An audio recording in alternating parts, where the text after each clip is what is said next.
Hi friends, నేను మీ జానకిని. ఈరోజు మీకు మంచి ఫ్రై కర్రీ చేసి చూపిస్తానండి.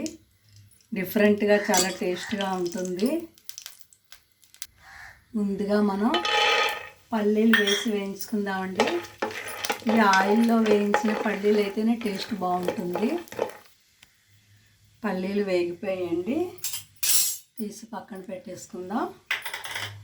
మనం ఇందులో మినపప్పు, పచ్చి శనగపప్పు, ఆవాలు, ఎండుమిర్చి, కరివేపాకు, వెల్లుల్లి, దొండకాయ ముక్కలు, కొంచెం పసుపు, రుచికి సరిపడా ఉప్పు. ఫ్రెండ్స్, దొండకాయలు, పల్లీలు, కొబ్బరి కోరిలా ఆడించి పక్కన పెట్టుకుందాం. చాలా టేస్ట్గా ఉంటుందండి. రైస్లోకి సాంబార్తో తింటే చాలా బాగుంటుంది. సింపుల్గా తయారు చేసుకోవచ్చు ఈ కర్రీ. సిమ్లో పెట్టుకొని మూత పెట్టుకుందామండి.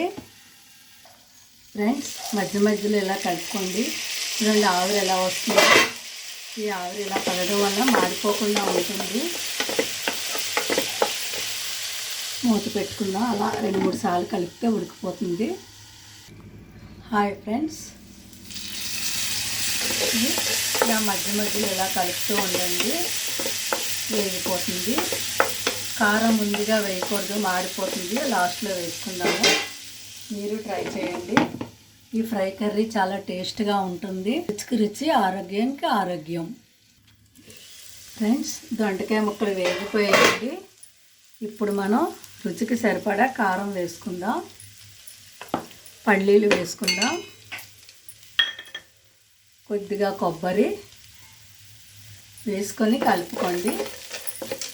చాలా బాగుంటుందండి ఫ్రై కర్రీ. మీరు ట్రై చేయండి. ఈ వీడియో మీకు నచ్చినట్టయితే షేర్ చేయండి, లైక్ చేయండి, సబ్స్క్రైబ్ చేసి నాకు సపోర్ట్ చేయండి.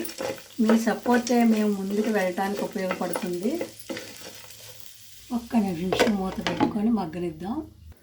ఎంతో రుచిగా ఉండే దొండకాయలు, పల్లీలు, కొబ్బరి curry ready. Okay friends, thank you.